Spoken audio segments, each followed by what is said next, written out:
Good afternoon बच्चों। देखो बच्चों, अपने पॉलिटिकल साइंस में सेकंड बुक का फर्स्ट चैप्टर अपने पढ़ रहे थे और चैप्टर का नाम था राष्ट्र निर्माण की चुनौतियां। इस चैप्टर की भैया अपने 3 क्लास हो चुकी है।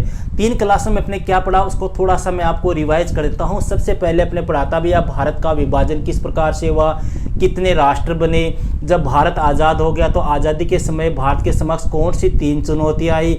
इसके बाद में भैया भारत का विभाजन हुआ तो विभाजन के परिणाम स्वरूप क्या रिजल्ट निकला या विभाजन के परिणाम क्या हुए।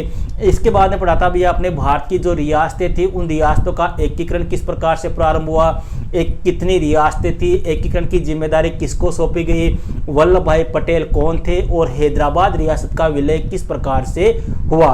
लास्ट के वीडियो में अपने पढ़ा था ऑपरेशन पोलो।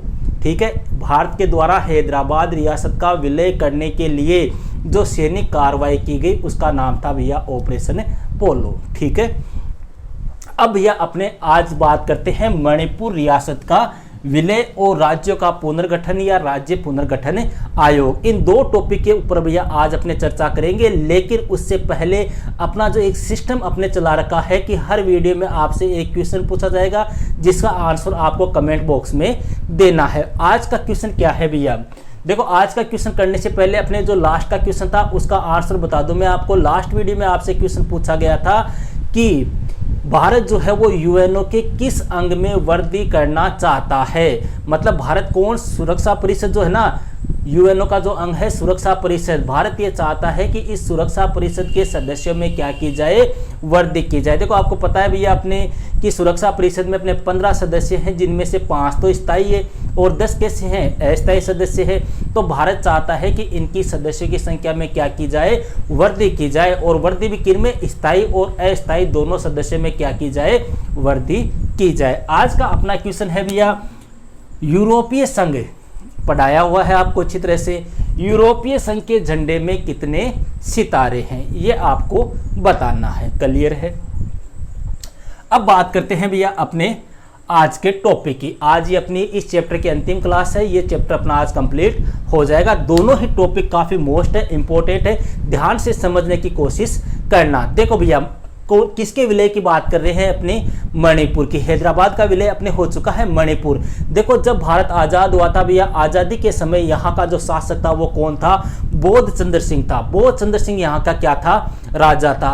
अब बोध चंद्र सिंह ने क्या किया, भारत के आजाद होने पर भारत के अंदर विलय होने के पत्र पर क्या कर दिए, हस्ताक्षर कर दिए। इसने कह दिया कि हाँ ठीक है मैं तो भारतीय संघ में शामिल होऊंगा, लेकिन इसने एक शर्त भी रख दी। शर्त ये रखी कि मैं भारतीय संघ में शामिल तो हो जाऊंगा, लेकिन भारत सरकार से मेरा ये अनुरोध है कि हमारे मणिपुर के आंतरिक मामलों में आप क्या ना करें, हस्तक्षेप ना करें। मतलब हमको स्वतंत्र रहने दे, हम शामिल तो भारत संघ में है लेकिन वहां पर आपका हस्तक्षेप नहीं होना चाहिए। ऐसी बात किसने कही, बोध चंद्र सिंह ने कही। और भारत के जो अपने नेता थे या अपने कहे कि कांग्रेस थी या प्रधानमंत्री या पटेल जो है, इन्होंने इस शर्त को स्वीकार कर लिया। देखो राजा कौन थे, अपने शासक बोध चंद्र सिंह थे। इन्होंने क्या कर दिया, हस्ताक्षर कर दिए। शर्त क्या रखी थी, आंतरिक स्वायत्तता की। लेकिन अब क्या हुआ, देखो भैया यहां पर क्या हुआ भैया, जनता के दबाव में जून 1948 में मणिपुर में क्या हुए, चुनाव हुए। जून 1948 में यहां पर क्या हुए, जनता ने प्रेशर डाल दिया, जनता के दबाव में यहां पर क्या हुए, चुनाव हुए। जनता चाहती थी कि शासन में क्या हो, परिवर्तन हो। इसके लिए यहां पर जून 1948 में क्या हुए, चुनाव हुए। और एक बात और ध्यान रखना भैया, स्वतंत्र भारत में पहली बार सार्वभौमिक वयस्क मताधिकार के आधार पर सबसे पहले चुनाव जो है वो कौन सी रियासत में हुए थे, इसी मणिपुर रियासत में हुए थे। मतलब भारत में सबसे पहले जो चुनाव हुए थे ना, सार्वभौमिक वयस्क मताधिकार। सार्वभौमिक का मतलब सभी व्यक्तियों को, वयस्क का मतलब जिनकी उम्र 18 वर्ष से ऊपर है, मताधिकार का मतलब वोट देने का अधिकार। तो यह प्रक्रिया सबसे पहले कहां प्रारंभ हुई थी, मणिपुर में हुई थी। जून 1948 में भैया जनता के दबाव में आकर यहां पर क्या कराए गए, चुनाव कराए गए। और उन चुनाव का रिजल्ट क्या निकला भैया, यहां पर किसकी स्थापना हुई, संवैधानिक राजतंत्र की स्थापना हुई। यहाँ पर किसकी स्थापना हुई? राजतंत्र की स्थापना हुई, और वो भी कैसा? संवैधानिक। मतलब शासन तो राजा का होगा, लेकिन वह किसके अकॉर्डिंग शासन करेगा? संवैधानिक मूल्यों के अनुसार, संविधान के अनुसार शासन का संचालन करेगा। अब देखो क्या होता है। भारत का पहला राज्य था जहां पर सार्वभौमिक वैश्य मताधिकार के आधार पर चुनाव हुआ। यह आपको मैं बता चुका हूं। सार्वभौमिक का मतलब यह सभी व्यक्तियों को, वैश्य का मतलब जिनकी उम्र 18 वर्ष से ऊपर है, मताधिकार का मतलब वोट देने का अधिकार। और यह प्रक्रिया सबसे पहले कौन सी रियासत में? मणिपुर में। मणिपुर का राजा कौन? बोधचंद्र सिंह। चुनाव कब हुए? जून 1948 में। कोई दिक्कत नहीं है। चुनाव के बाद में क्या हुआ भैया? चुनाव के बाद में एक विधानसभा निर्वाचित हुई, नई विधानसभा बनी। ठीक है, नई विधानसभा बनी तो उसमें जो कांग्रेस पार्टी थी भैया, वो तो ये चाहती कि हम किस में सम्मिलित हो जाए? भारत में सम्मिलित हो जाए। ठीक है, चुनाव हो गए जून 1948 में, नई विधानसभा का गठन हुआ। विधानसभा के गठन के बाद में जो कांग्रेस पार्टी थी भैया, उसके सदस्य थे, वो तो चाहते थे कि किस में सम्मिलित हो? भारत में सम्मिलित हो। जबकि अन्य पार्टियां मतलब कांग्रेस को छोड़कर जितनी भी शेष पार्टियां थी, वो ये चाहती थी कि हम भारत में शामिल ना हो। मतलब वो क्या कर रही थी? कांग्रेस की इस प्रस्ताव का विरोध कर रही थी। अब भैया यहाँ पर पटेल, नेहरू जो थे, उनको चिंता सताने लग गई कि अन्य पार्टियां क्या कर रही है? भारतीय संघ में सम्मिलित होने का विरोध कर रही है। तब भैया अपने भारत सरकार ने क्या किया? महाराजा जो थे, उन महाराजा के ऊपर प्रेशर डाला, उन महाराजा के ऊपर दबाव डाला, और दबाव डालकर उनको भारत संघ में सम्मिलित होने के पत्र पर क्या करा लिए? हस्ताक्षर करा लिए। कौन सा पत्र भैया? लास्ट वीडियो में आपको बताया था, instrument of accession. Instrument of accession. तो ये आपको ध्यान रखना है भैया। मणिपुर रियासत का भारत में विलय किस प्रकार से हुआ? पूरा पूछ ले तो आपको डिटेल से लिखनी है। राजा कौन था? बोधचंद्र सिंह। देखो एक बार मोटा मोटा इनको कंसेप्ट याद रखो। शासक कौन? बोधचंद्र सिंह। उसने कह दिया ठीक है भारत संघ में शामिल होंगे, लेकिन जून 1948 में जनता ने क्या करा दिए? चुनाव करा दिए। कांग्रेस भारत में सम्मिलित होना चाहती, अन्य पार्टियां विरोध करना चाहती। भारत सरकार ने राजा पर दबाव डाला और हस्ताक्षर करा लिए। मेन क्वेश्चन जो यहाँ पर है भैया, वो ये है, ध्यान रखना, यह भारत का पहला राज्य है जहां सार्वभौमिक वैश्य मताधिकार के ऊपर चुनाव हुए। अब बात करते हैं भैया राज्यों का पुनर्गठन या राज्य पुनर्गठन आयोग। देखो राज्य का पुनर्गठन किस प्रकार हुआ? राज्य के पुनर्गठन की जरूरत क्यों पड़ी, या पुनर्गठन होता क्या है? देखो भैया, प्रांतों की आंतरिक सीमा को तय करने की चुनौती। राज्यों का पुनर्गठन क्यों किया गया? पुनर्गठन का मतलब जो राज्य जो थे, देखो भैया ब्रिटिश सरकार के समय क्या था? ब्रिटिश सरकार ने क्या किया? अपनी सुविधा के अनुसार, प्रशासनिक सुविधा के अनुसार, मतलब ब्रिटिश सरकार को लगे कि हाँ हम इतने क्षेत्र पर आराम से शासन कर सकते हैं, उसको एक राज्य बना दिया। हाँ इसके ऊपर इसके ऊपर शासन करते हैं, उसको अलग प्रांत बना दिया। अपनी सुविधा के अनुसार छोटे बड़े प्रांत मिला दिए, कोई भी भाषा बोलने वाले हो सबको एक में एक कर दिया। किसने? ब्रिटिश सरकार ने। अब भारत आज़ाद हो गया। आज़ाद होने के बाद में भारत के जो लोग थे वो भैया अलग राज्य की मांग करने लगे। क्यों अलग राज्य की मांग क्यों करने लगे? क्योंकि कांग्रेस जो थी भैया, उसने 1920 के अंदर कांग्रेस का एक अधिवेशन हुआ था नागपुर में, जिसको नागपुर अधिवेशन के नाम से जानते हैं। इस अधिवेशन में कांग्रेस ने ये कहा था कि हम जो है वो क्या करेंगे? राज्यों का पुनर्गठन करेंगे। मतलब राज्य की सीमाओं का निर्धारण हम पुनः करेंगे भारत के आज़ाद होने के बाद में। समझ रहे हो आप? मतलब अंग्रेजों ने क्या किया? अपनी सुविधा के अनुसार 2-3 भाषा बोलने वाले जाति या लोगों को एक साथ एक राज्य बना दिया, अलग अलग क्षेत्रों को जोड़कर एक राज्य बना दिया। उन्होंने तो अपनी सुविधा के अनुसार बनाया, लेकिन कांग्रेस ने यह कह दिया 1920 के नागपुर अधिवेशन में कि जैसे ही भारत आज़ाद होगा हम भाषा के आधार पर राज्य का क्या कर देंगे? पुनर्गठन कर देंगे। पंजाबी भाषा बोलने वालों के लिए अलग राज्य होगा, तमिल भाषा के लिए अलग होगा, मराठी वालों के लिए अलग होगा, गुजराती वालों के लिए अलग होगा। इस प्रकार की बात किसने कह दी? कांग्रेस ने कह दी। कब? 1920 ईस्वी में जो नागपुर अधिवेशन हुआ था उसमें। और इस अधिवेशन की अध्यक्षता किसने की थी भैया? चक्रवर्ती विजय राघवाचार्य ने। तो अब जैसे ही भारत आजाद हो गया, रियासतों का एकीकरण तो हो गया, भारत संघ तो बन गया, लेकिन भारत संघ में जो रियासतें थी, भारत संघ में जो राज्य थे, जो प्रांत थे, उन प्रांतों की जो आंतरिक सीमा है वो कितनी रहेगी, इस बात को लेकर चुनौती सामने आ गई। और जो पुराने नेता थे उन्होंने कांग्रेस को अपना वादा याद दिलाया कि आपने 1920 में क्या वादा किया था, उस वादे को आप निभाओ। अब भैया भारत को चिंता सताने लग गई। चिंता किस बात की? भारत को यह चिंता होने लग गई कि इससे अब क्या होगा, राष्ट्रीय एकता क्या होगी, खंडित होगी, भारत के क्या हो जाएंगे, टुकड़े टुकड़े हो जाएंगे, भारत छोटे छोटे हिस्सों में बट जाएगा। यह चिंता भारत को सताने लग गई। इसी समय भैया एक आंदोलन स्टार्ट हो गया और उस आंदोलन को अपने किस नाम से जानते हैं? आंध्र आंदोलन। देखो है क्या आंध्र आंदोलन? भैया अपने जो प्राचीन मद्रास था, ठीक है, इस प्राचीन मद्रास में कौन कौन से क्षेत्र आते थे? एक तो आंध्र प्रदेश आता था और एक कौन आता था? तमिलनाडु। ठीक है, अब तमिलनाडु के जो लोग हैं भैया वो कौन सी भाषा बोलते हैं? तेलुगु भाषा या तमिल भाषा अपने बोल दें तो तमिलनाडु के लोग तेलुगु भाषा बोलते थे। तो यहाँ के जो आंध्र प्रदेश की भैया आंध्र भाषा जो बोलने वाले लोग थे उन्होंने यह मांग की कि हमारे लिए क्या हो, एक अलग राज्य का गठन किया जाए, इस मद्रास के क्या कर दिए जाए, टुकड़े कर दिए जाए और इससे हमारे लिए एक अलग राज्य का गठन हो, तेलुगु भाषा बोलने वाले लोगों के लिए एक अलग राज्य का गठन हो। इस प्रकार की बात कही।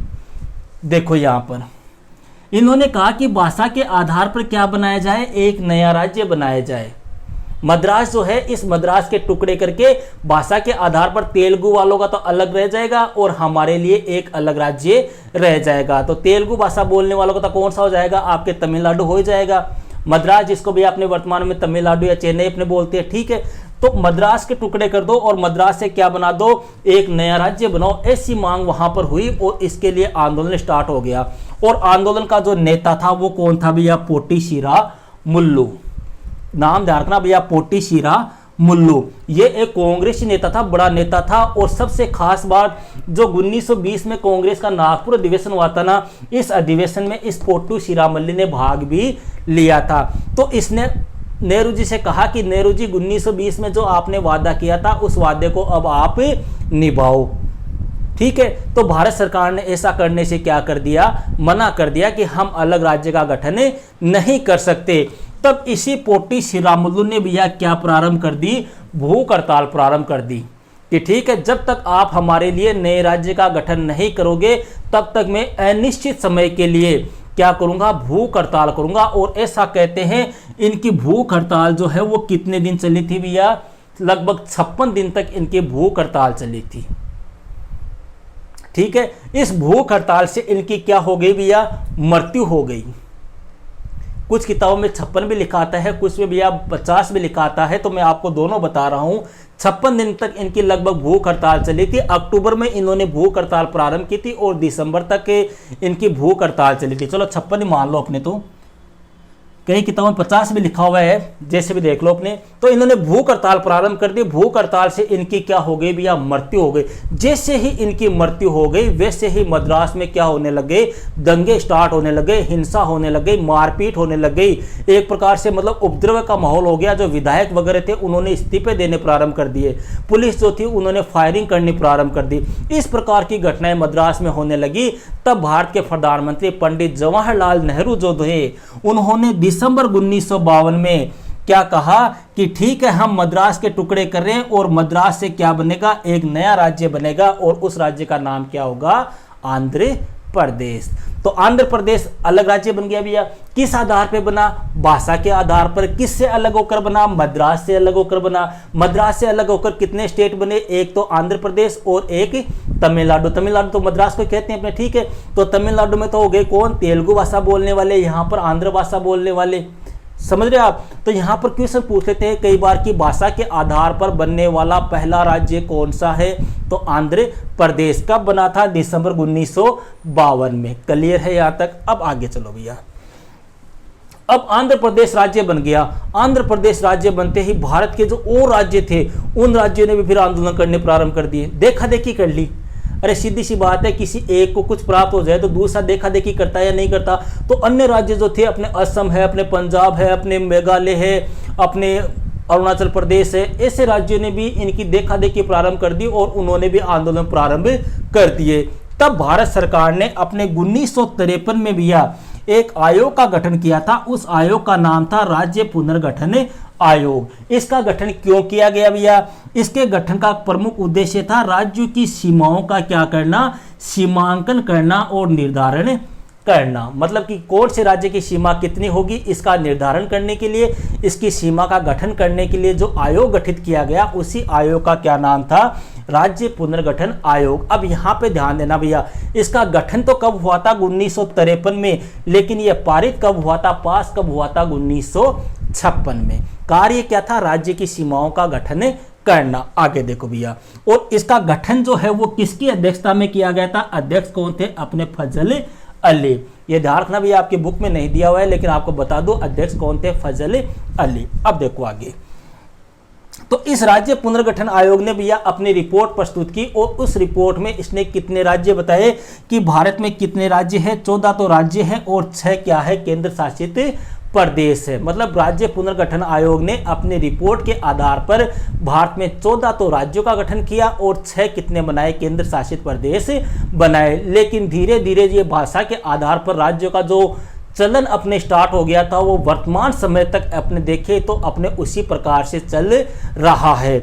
देखो कैसे 1960 में भैया अपने जो बंबई है, इस बंबई के टुकड़े हो गए और बंबई से अपने 2 राज्य बने।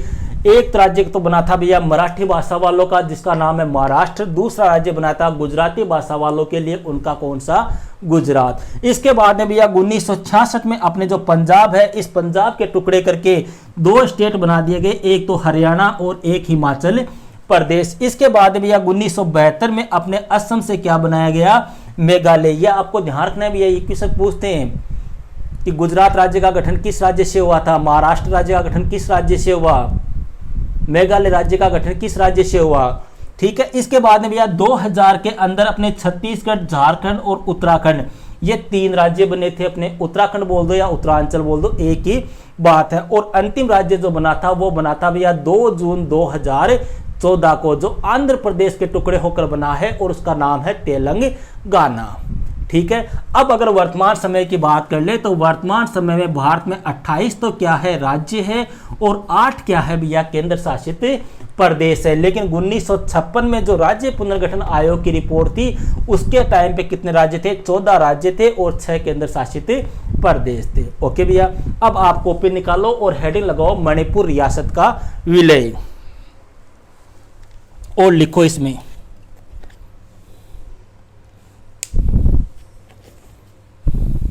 थोड़ा सा स्पीड से लिखना भैया। लिखो, स्वतंत्रता से कुछ समय पूर्व मणिपुर के महाराजा बोध चंद्र सिंह ने भारत सरकार के साथ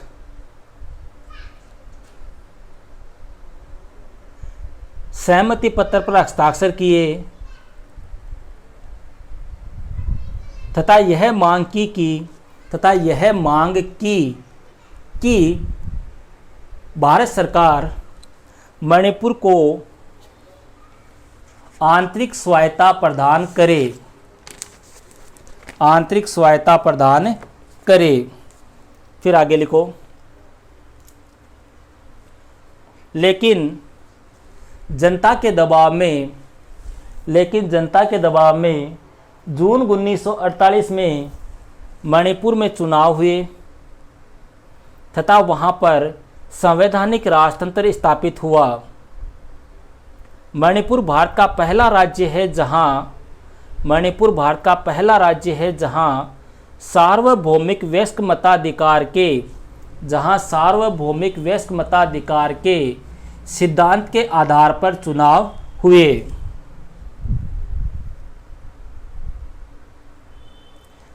चुनाव के बाद मणिपुर की विधानसभा में भारत के विलय पर गंभीर मतभेद उत्पन्न हो गए।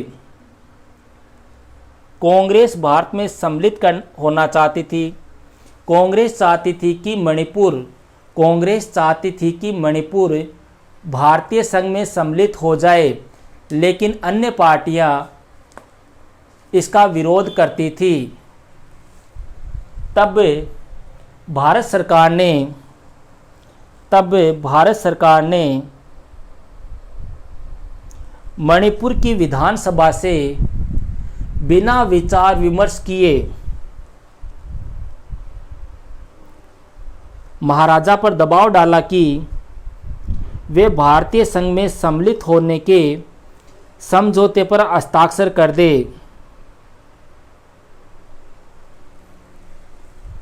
और इस दबाव में आकर महाराजा ने भारतीय संघ में सम्मिलित होने के सहमति पत्र पर हस्ताक्षर कर दिए। इस प्रकार मणिपुर का भारतीय संघ में विलय हुआ। अब हेडिंग लगाओ भैया आप, राज्यों का पुनर्गठन। राज्यों का पुनर्गठन।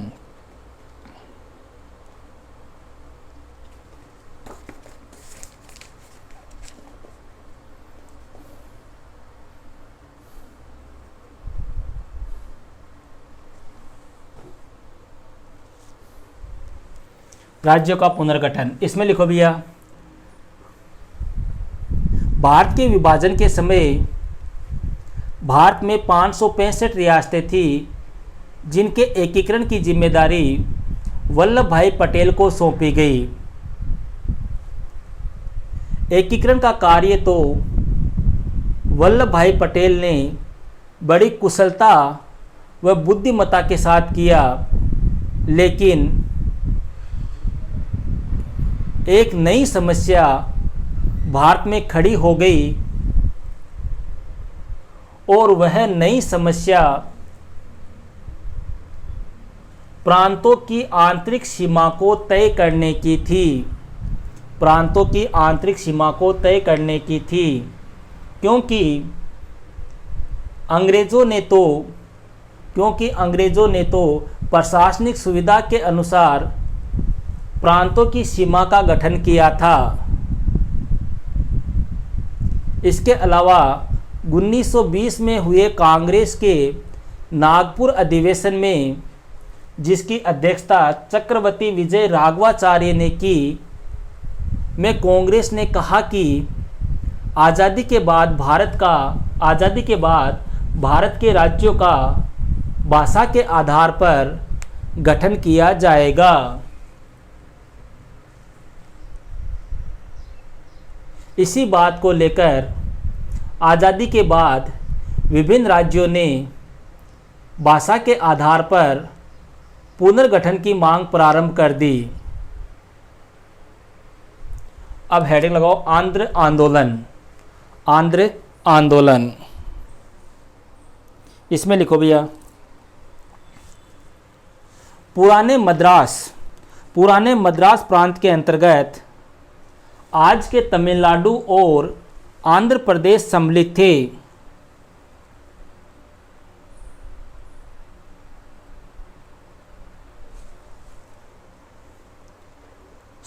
थे। यहाँ के लोगों ने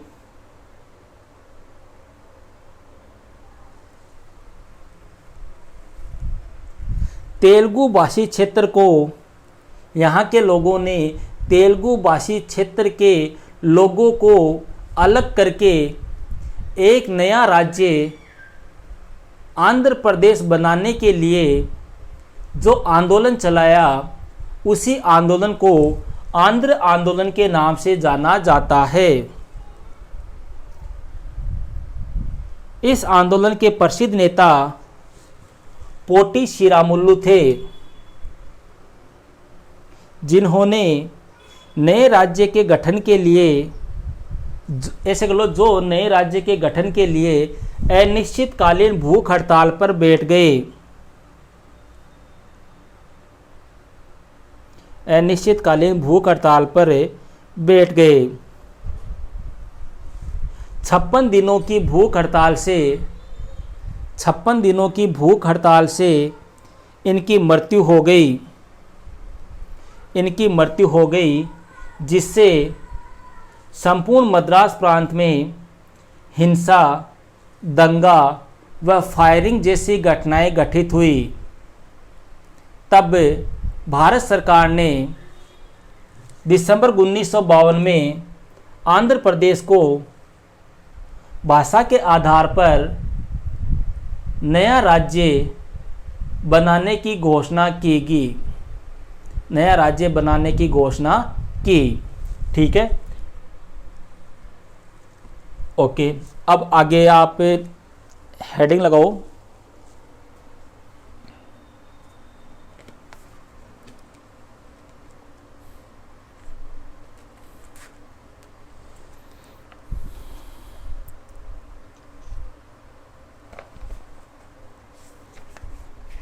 हेडिंग लगाओ भैया, राज्य पुनर्गठन आयोग।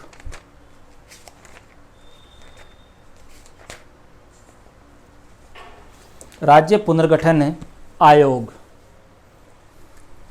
हेडिंग लगा लो, राज्य पुनर्गठन आयोग। इसमें लिखो, केंद्र सरकार के द्वारा 1953 में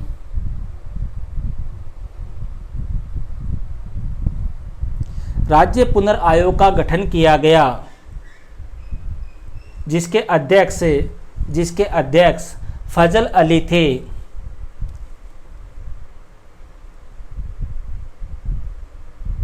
उन्नीस सौ 56 में राज्य पुनर्गठन आयोग अधिनियम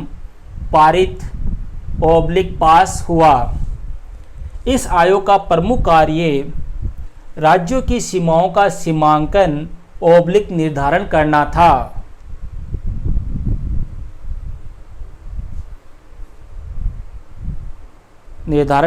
था। इस आयोग की रिपोर्ट के आधार पर 14 राज्य और 6 केंद्र शासित प्रदेश बनाए गए।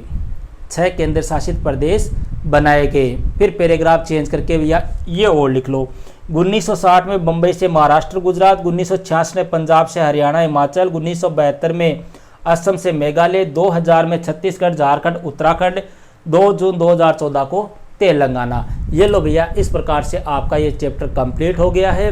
अगर किसी भी स्टूडेंट के इस चैप्टर से संबंधित कोई भी समस्या हो तो आप कमेंट बॉक्स में या अपने टेलीग्राम ग्रुप पर मुझसे पूछ सकते हो। ओके भैया, दैट्स ऑल।